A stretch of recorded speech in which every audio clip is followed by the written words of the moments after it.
दोस्तों, ऐसी मिसाइल की जो आसमान में मैक 5 की रफ्तार से उड़ रही है, यानी कि आवाज की गति से भी 5 गुना ज्यादा तेज। क्या होगा जब चाइना की रॉकेट फोर्स अपनी सबसे खतरनाक मिसाइल लॉन्च करेगी और दूसरी तरफ से पाकिस्तान अपनी मिसाइल से एक साथ कई बमों की बारिश करेगा? क्या भारत का जीरो रिएक्शन टाइम सिस्टम पलक झपकते ही इन दोनों देशों की रॉकेट फोर्स को हवा में ही अंधा कर देगा? क्या भारत के वैज्ञानिकों ने वो 3 मिनट डिकोड कर लिए हैं जो पूरे युद्ध की तस्वीर पलट सकते हैं? आखिर रक्षा अनुसंधान एवं विकास संगठन के उस टॉप सीक्रेट प्रोजेक्ट की फाइल में ऐसा क्या है जिसने रातों रात चीन से लेकर अमेरिका तक की नींद उड़ा दी है? नमस्कार दोस्तों, आज हम एक ऐसे स्वदेशी एयर डिफेंस प्रोजेक्ट के बारे में जानने वाले हैं जिसने दुश्मन देशों की नींद हराम कर दी है। दुनिया भर के अंदर हथियारों की रेस अब सिर्फ जमीन और समंदर तक सीमित नहीं रही है, बल्कि यह अब स्पेस और वायुमंडल की ऊपरी सीमाओं तक पहुंच चुकी है। दशकों तक युद्ध का एक सीधा सा नियम हुआ करता था। अगर दुश्मन ने कोई बैलिस्टिक मिसाइल दागी है तो वह एक तय रास्ते पर ही चलेगी, ठीक वैसे ही जैसे आप हवा में कोई पत्थर उछालते हैं। उस पत्थर की स्पीड और एंगल देखकर आप आसानी से बता सकते हैं कि वह कहां जाकर गिरेगा। इसी बेसिक फिजिक्स का इस्तेमाल करके दुनिया भर के रडार दुश्मन की मिसाइलों का रास्ता कैलकुलेट करते हैं और अपने इंटरसेप्टर दागकर उसे हवा में ही नष्ट कर देते हैं। लेकिन अब खेल पूरी तरह से पलट चुका है। हाइपरसोनिक ग्लाइड व्हीकल्स ने युद्ध के इस पुराने नियम को हमेशा के लिए खत्म कर दिया है। ये नए जमाने के हथियार रॉकेट से अलग होने के बाद सीधे जमीन पर नहीं गिरते। ये वायुमंडल के ऊपरी हिस्से के अंदर मैक 5 से भी ज्यादा की स्पीड से ग्लाइड करते हैं। ये हवा में ही अचानक दाएं बाएं ऊपर या नीचे मुड़ सकते हैं। इस क्षमता ने दुश्मन को रोकने का रिएक्शन टाइम कई मिनटों से घटाकर 1 मिनट से भी कम कर दिया है। और यहीं पर एंट्री होती है भारत के सबसे बड़े मास्टर स्ट्रोक की। भारत का बैलिस्टिक मिसाइल डिफेंस प्रोग्राम अब अपने सबसे खतरनाक और एडवांस फेज में पहुंच चुका है। यह नया चरण पुराने सिस्टम्स की तरह सिर्फ एक सीधी आने वाली मिसाइल को रोकने के लिए नहीं है। इसका पूरा फोकस भविष्य के उन फुर्तीले और दिशा बदलने वाले हाइपरसोनिक हथियारों को हवा में ही राख करने पर है, जिन्हें ट्रैक कर पाना लगभग नामुमकिन माना जाता है। इस पूरे मिशन का केंद्र है एंटी हाइपरसोनिक इंटरसेप्टर। यह कोई आम मिसाइल नहीं है। इसे इस तरह से डिजाइन किया जा रहा है कि यह टारगेट की अनिश्चित हरकतों को पहचान कर हवा में ही अपनी दिशा बदल सके। यानी यह इंटरसेप्टर किसी फिक्स रास्ते पर नहीं उड़ेगा, बल्कि एक शिकारी की तरह उस मिसाइल का पीछा करेगा जो लगातार अपना रास्ता बदल रही है। लेकिन सवाल यह उठता है कि जो हाइपरसोनिक हथियार रडार को चकमा दे सकता है, उसे भारत का सिस्टम कैसे पकड़ेगा? इसके लिए भारत अपने लॉन्ग रेंज ट्रैकिंग रडार को और भी ज्यादा एडवांस बना रहा है। Active faced array radar technology से लैस यह सिस्टम अब पावरफुल आर्टिफिशियल इंटेलिजेंस के साथ काम करेगा। क्योंकि जब आपके पास फैसला लेने के लिए सिर्फ कुछ सेकंड्स हों, तो इंसानी दिमाग उतनी तेजी से काम नहीं कर सकता। भारत का नया मिशन कंट्रोल सेंटर और उसका सिक्योर कम्युनिकेशन नेटवर्क एआई की मदद से रडार डाटा को तुरंत एनालाइज करेगा। वह मिसाइल के अगले मूव का अंदाजा लगाएगा और तुरंत सही इंटरसेप्टर लॉन्च कर देगा। यह सब कुछ एक पलक झपकने से भी कम टाइम के अंदर हो जाएगा। यह वो जीरो रिएक्शन टाइम है जिससे अब दुनिया के बड़े बड़े देश भी खौफ खा रहे हैं। हाइपरसोनिक उड़ान के विज्ञान को समझना भी बहुत जरूरी है। जब कोई मिसाइल इतनी भयानक स्पीड से उड़ती है तो हवा के साथ होने वाले घर्षण से मिसाइल के चारों तरफ प्लाज्मा का एक ऐसा बादल बन जाता है जो रेडियो वेव्स को ब्लॉक कर देता है। इसी वजह से पुराने रडार इन मिसाइलों को देख नहीं पाते। इस प्लाज्मा शील्ड को भेदने के लिए भारत इलेक्ट्रो ऑप्टिकल सेंसर्स और इंफ्रारेड ट्रैकिंग का एक हाइब्रिड नेटवर्क तैयार कर रहा है, जो सीधे मिसाइल की गर्मी यानी हीट को ट्रैक करता है। इंटरसेप्टर के अंदर लगे छोटे छोटे थ्रस्टर्स उसे स्पेस के वैक्यूम के अंदर भी अचानक दिशा बदलने की बेजोड़ ताकत देते हैं। अब आप सोच रहे होंगे कि अगर चीन की तैयारी इतनी ज्यादा खतरनाक है तो क्या भारत केवल बचाव की मुद्रा में रहेगा? तो ऐसा बिल्कुल नहीं है। रणनीतिक हकीकत यह है कि कोई भी मिसाइल शील्ड दुश्मन की फोर्स को पूरी तरह से पंगु नहीं बना सकती। चीन की रॉकेट फोर्स दुनिया की सबसे बड़ी मिसाइल ताकतों में से एक है, लेकिन भारत का यह एंटी हाइपरसोनिक सिस्टम चीन के हमले के असर को लगभग शून्य कर देगा। जब चीन को यह पता होगा कि उसका सबसे महंगा और सबसे एडवांस हाइपरसोनिक हथियार भारत की एआई शील्ड को भेद नहीं सकता, तो वह हमला करने से पहले 100 बार सोचेगा। इसे रणनीतिक भाषा में डिटरेंस बाय डिनायल कहा जाता है। यानी दुश्मन को इस बात का एहसास करा दो कि उसका कोई भी दांव कामयाब नहीं होने वाला और पलटवार में उसका पूरा देश तबाह हो सकता है। लेकिन भारत की चुनौतियां सिर्फ चीन नहीं है। भारत दुनिया के उन चुनिंदा देशों में से एक है जिसे एक साथ 2 परमाणु संपन्न पड़ोसियों का सामना करना पड़ रहा है और दोनों का इरादा आक्रामक है। अगर एक तरफ चीन अपने हाइपरसोनिक ग्लाइडर से खतरा पैदा कर रहा है, तो दूसरी तरफ पाकिस्तान अपनी नई मिसाइलों के जरिए MIRV टेक्नोलॉजी का खौफ दिखाने की कोशिश कर रहा है। Multiple independently targetable re entry vehicles एक ऐसी टेक्नोलॉजी है जिसके अंदर एक ही मिसाइल के अंदर अलग अलग वारहेड यानी कई बम होते हैं। जब यह मिसाइल टारगेट के करीब पहुंचती है तो यह अलग अलग असली और नकली बम गिराती है।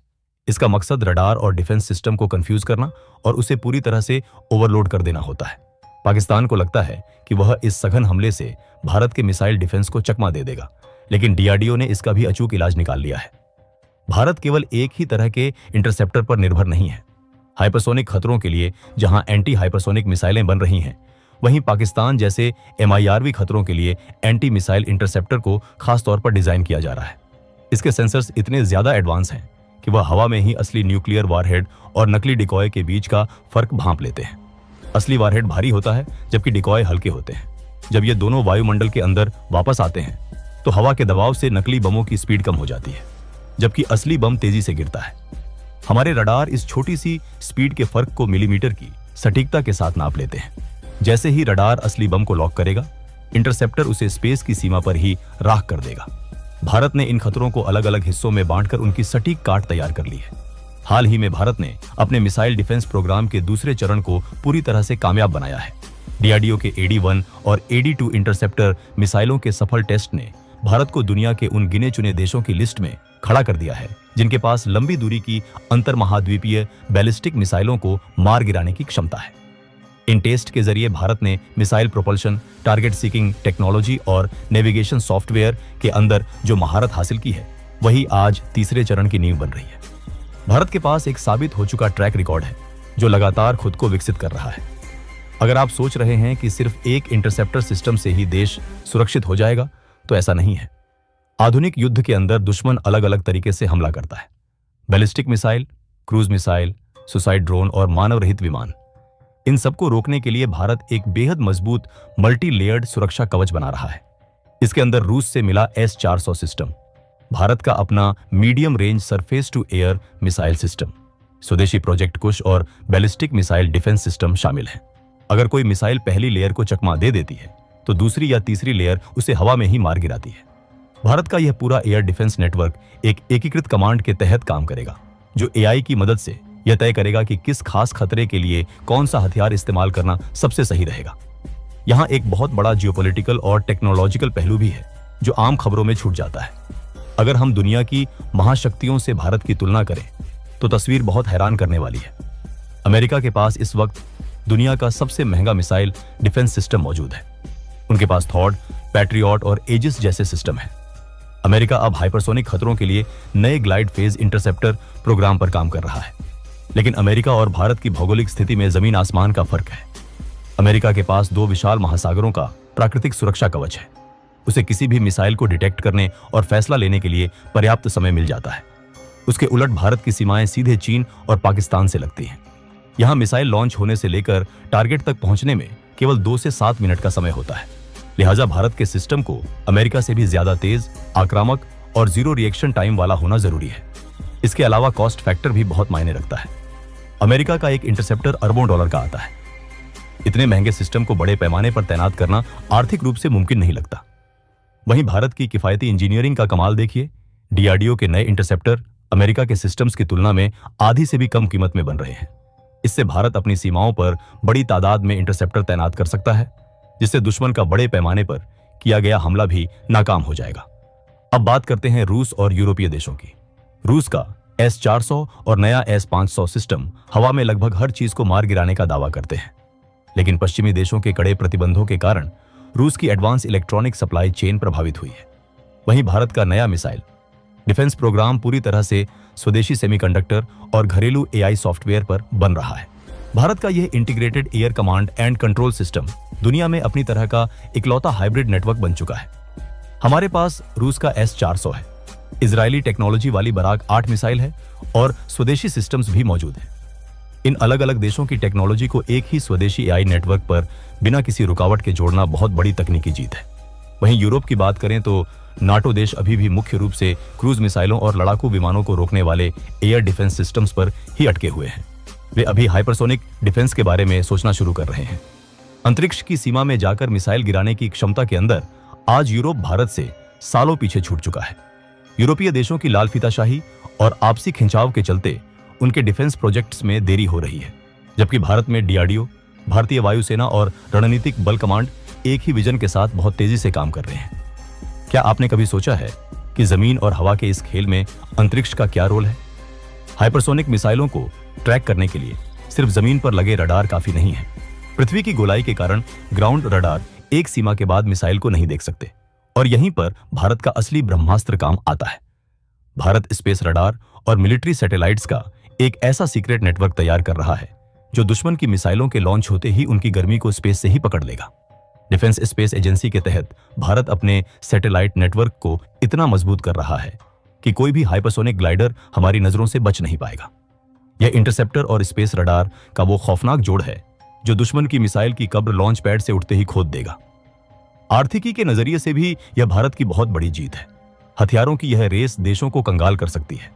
चीन आज अमेरिका को उसी तरह की महंगी रेस में फंसाने की कोशिश कर रहा है, लेकिन भारत ने बहुत समझदारी से अरबों डॉलर विदेशी कंपनियों को देने के बजाय स्वदेशी प्राइवेट सेक्टर और स्टार्टअप्स को इस रिसर्च में शामिल किया है। आज भारत का डिफेंस मैन्युफैक्चरिंग इकोसिस्टम एक ग्लोबल पावर हाउस बन गया है। इस पूरे डेवलपमेंट का भारत की राष्ट्रीय नीति और वैश्विक कूटनीति पर बहुत गहरा असर पड़ रहा है।